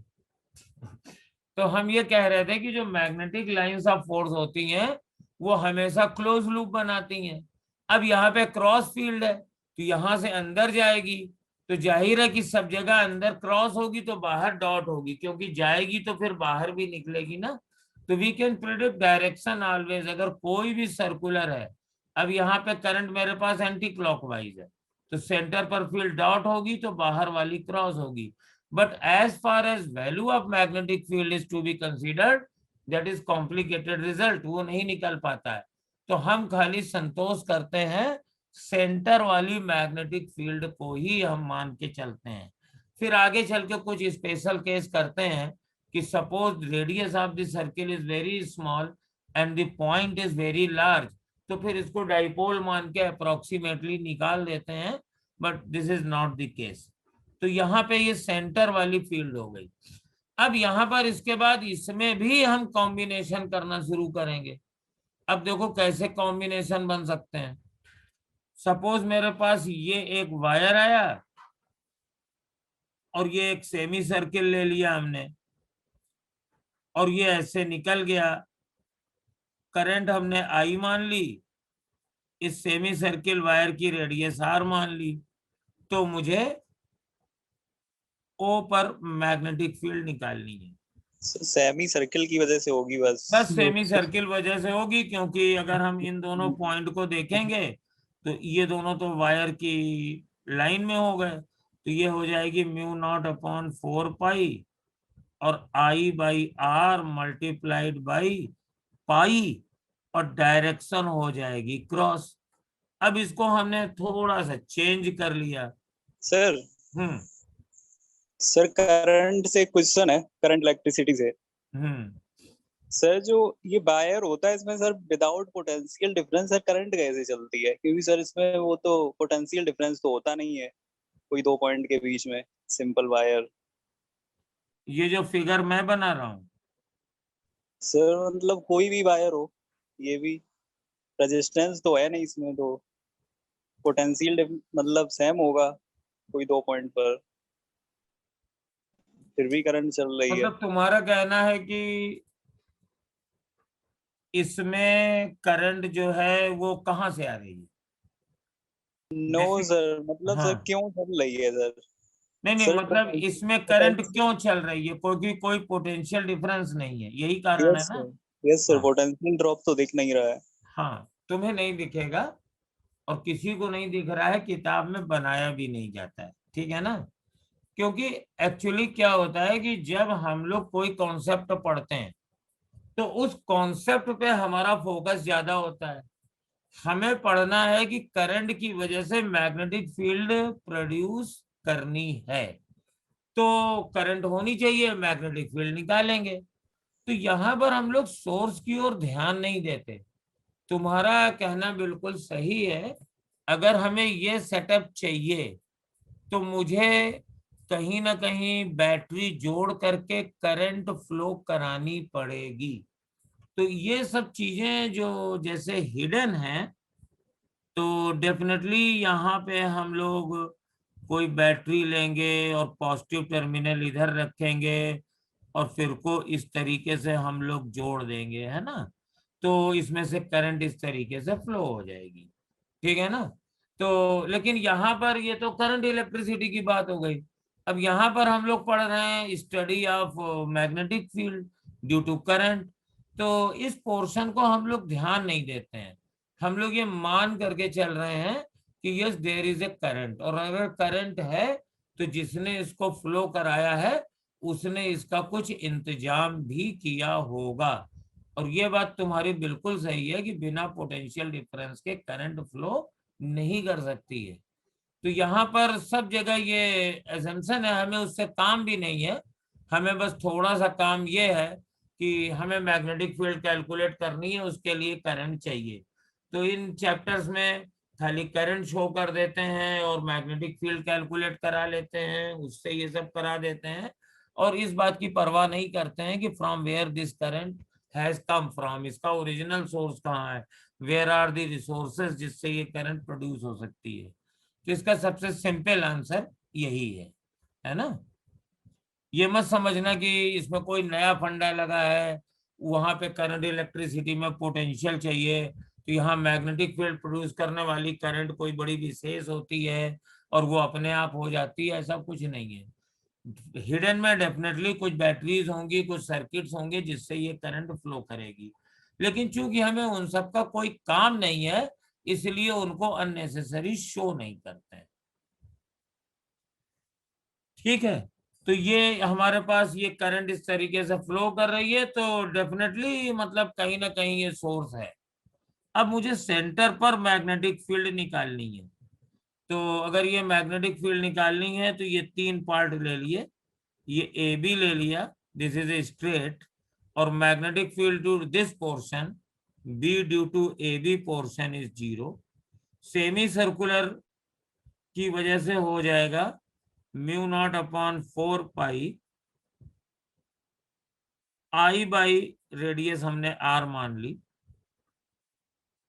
इंटू पाई, और ये चूंकि क्लॉकवाइज है तो क्रॉस होगी, और magnetic field due to this section, ये जो वर्टिकल सेक्शन है, सपोज इसको मैंने सी कह दिया और ये इंफिनिटी तक जा रहा है सी डी पोर्शन, तो ये हो जाएगा mu not upon 4 pi only I by r, because this is semi infinite wire, wire infinity तक है और ये पॉइंट बिल्कुल एक एंड पर है, और इसकी वजह से जो करंट होगी ये हमारे पास, अगर ये ऊपर होती तो अंदर क्रॉस होती, डॉट होती तो ये क्रॉस डायरेक्शन में होगी, और फिर यहाँ पे रिजल्टेंट मैग्नेटिक फील्ड निकालने में दोनों को जोड़ देंगे, तो मेरे पास नेट फील्ड आ जाएगी बी बराबर, दोनों की डायरेक्शन सेम है, तो mu not upon 4 pi I by r हमने कॉमन ले लिया, और ये आ जाएगा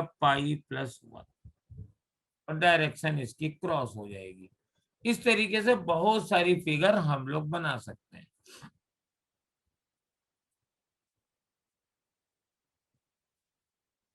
चलिए अब नेक्स्ट पोर्शन पे चलते हैं। अब यहाँ पर हम लोग 2-3 जरा बढ़िया क्वेश्चन करते हैं। तो पहला है एग्जाम्पल 1, ये आप लोग भी करेंगे। एग्जाम्पल 1 ये है कि हमारे पास एक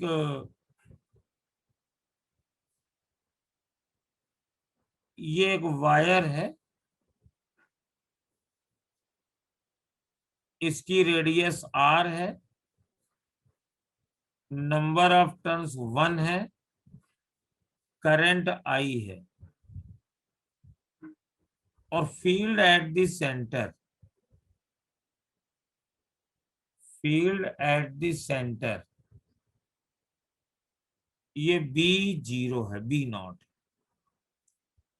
इसके बाद हमने इस वायर को थोड़ा सा छोटा कर दिया, रेडियस इसकी स्मॉल r हो गई, लेकिन नंबर ऑफ टर्न्स इसके n हो गए। अब ये 1 नहीं है, अब ये n टर्न्स है। करंट हमने वही रखी I, तो फील्ड एट द सेंटर क्या होगी sir? n square B naught. Field at centre हो जाएगी n स्क्वायर टाइम्स हो जाएगी। तो इसको निकाल लेते हैं थोड़ा सा, क्योंकि तुमने तो बहुत जल्दी बता दिया, हो सकता है सबको ना समझ में आ रहा हो। देखो भाई, कुछ लोग ऐसा है ना कि बोल देते हैं, तो अगर किसी को भी कोई भी दिक्कत हो समझने में तो तुरंत रेज हैंड करो अपना, और उसको हम बताएंगे। अब यहाँ पे इसको हम अपने मन से बता दे रहे हैं। B naught is equal to हो जाएगा mu not upon 4 pi I by r और मल्टीप्लाइड बाई 2 पाई, क्योंकि इसमें सिर्फ एक टर्म थे। और ये वाली फील्ड हो जाएगी B equal to mu not upon 4 pi I by small r 2 pi, लेकिन इसमें एन टर्म्स हैं। अब यहां पर एक काम और होगा, क्या कि हमारे पास ये वायर वही है, तो दोनों वायर की लेंथ बराबर होंगी। तो दोनों वायर की अगर लेंथ बराबर करेंगे तो पहले केस में ये लेंथ थी 2 पाई आर और दूसरे केस में थी n into 2 pi small r. तो ये 2 पाई हमारे पास कैंसिल हो गया और small R is equal to आ गया है कैपिटल आर बाई एन।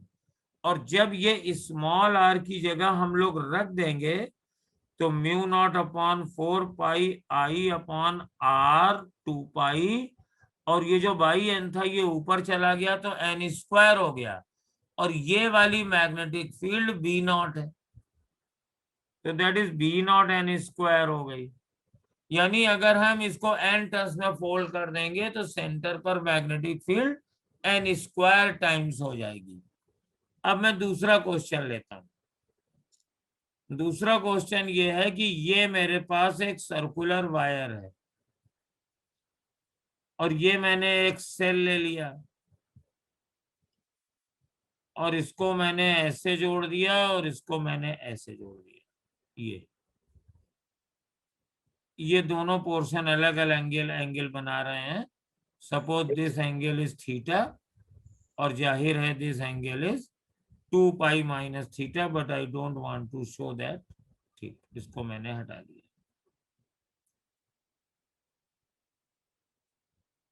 और इसकी रेडियस कुछ लेनी चाहिए, तो रेडियस में इसकी r मान लेता हूं और मुझे पता करना है find the magnetic field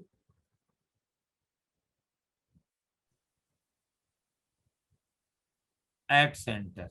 sir 0 आएगा अगर मटेरियल सेम है तो? सब कुछ सेम है। यस सर, 0 ही आएगा। 0 आएगा। सबका आंसर 0 आएगा। Yes sir. ये कौन है, जरा मैं एक दो लोगों से पूछ लूं। अनुज सिंह कौन है, बोलिए। वही आएगा, 0 ही आएगा। यस सर, सर मैं हूँ। हाँ, तुम तो बोल ही रहे थे।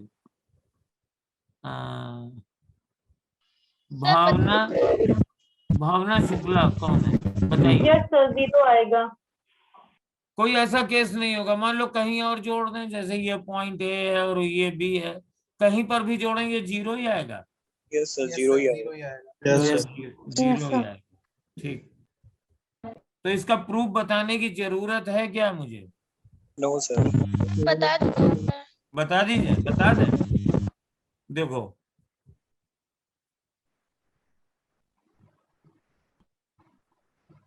यहां से तुम करंट चलाओ सेल से ऐसे, तो यहां पे 2 पार्ट में करंट जाएगी, I1 और I2। तो दोनों की करंट सेम सेंस में नहीं है। ये A टू B I1 हमारे पास एंटी क्लॉकवाइज है और I2 क्लॉकवाइज है। तो करंट I2 वाले पोर्शन की वजह से ये जो सेक्शन है APB, सेक्शन APB की वजह से मैग्नेटिक फील्ड हो जाएगी B2 is equal to mu not upon 4 pi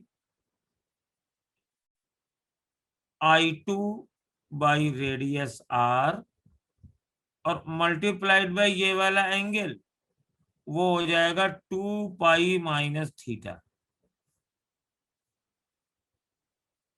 ये P पॉइंट। और अगर ये आर्क ए बी लिया जिसमें करंट ऐसी जा रही है, तो ये B1 इज इक्वल टू हो जाएगा mu not upon 4 pi I1 by R multiplied by theta. और ये मैग्नेटिक फील्ड होगी क्रॉस डायरेक्शन में और ये मैग्नेटिक फील्ड होगी डॉट डायरेक्शन में।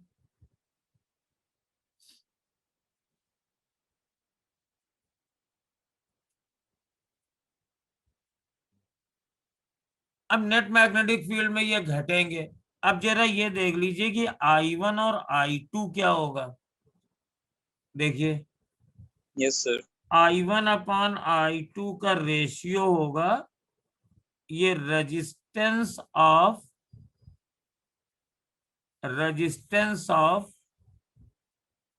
APB रिवर्स होगा।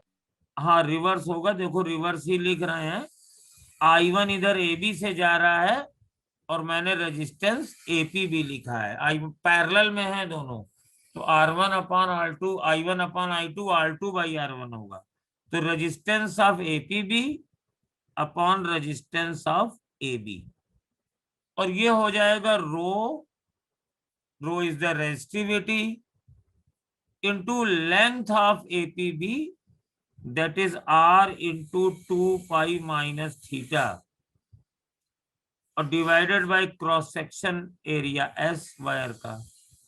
ये हो जाएगा rho R into theta by S, तो सिंप्लीफाई होके हो जाएगा 2 pi minus theta upon theta. तो यहां से देखो I1 theta is equal to I2 2 pi minus theta आ गया। तो इसका मतलब है कि I2 into 2 pi minus theta और I1 थीटा अगर बराबर है तो ये मैग्नेटिक फील्ड दोनों सेम होंगी और नेट मैग्नेटिक फील्ड 0 हो जाएगी। ठीक है ना, तो नेट मैग्नेटिक फील्ड इज 0। तो बेटा ये हमारा आज का सेशन पूरा हुआ और हमने उतनी फास्ट नहीं कराया जितना कि फास्ट तुम लोग कह रहे थे, है ना?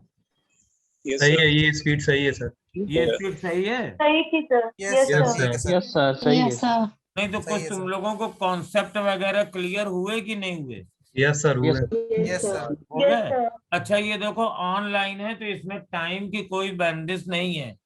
तुम लोग अगर चाहोगे मतलब इसको कायदे से कर लो तो हम एक्स्ट्रा क्लास भी लगवा सकते हैं, क्योंकि घर ही पे बैठ के अटेंड करना है। Yes sir. यस सर, लगवा दीजिएगा। हाँ, और व्हाट्सएप ग्रुप पर इस बायोसेवर्ट ला के जितने भी एनसीईआरटी के पॉइंट्स हैं और इस पर जो क्वेश्चंस हैं हमारे, वो हम आज व्हाट्सएप पे लोड कर देंगे, वो पढ़ करके करिएगा। नेक्स्ट क्लास में उसके हम लोग डिफिकल्टी सॉल्व करेंगे और आगे फिर एम्पियर्स लॉ बहुत अच्छी तरीके से करेंगे। ठीक है, और तुम लोगों की क्लास थोड़ी सी हम थोड़ी पहले छोड़ रहे हैं क्योंकि अभी मेरी 3 बजे से ऑफलाइन वाली भी क्लास है तो जो आज 15 मिनट थोड़ा जल्दी छोड़ा है वो अगली क्लास में 15 मिनट ज्यादा पढ़ा देंगे। ठीक? Yes sir. Yes sir. Okay, good night. Thank you sir. Thank you sir.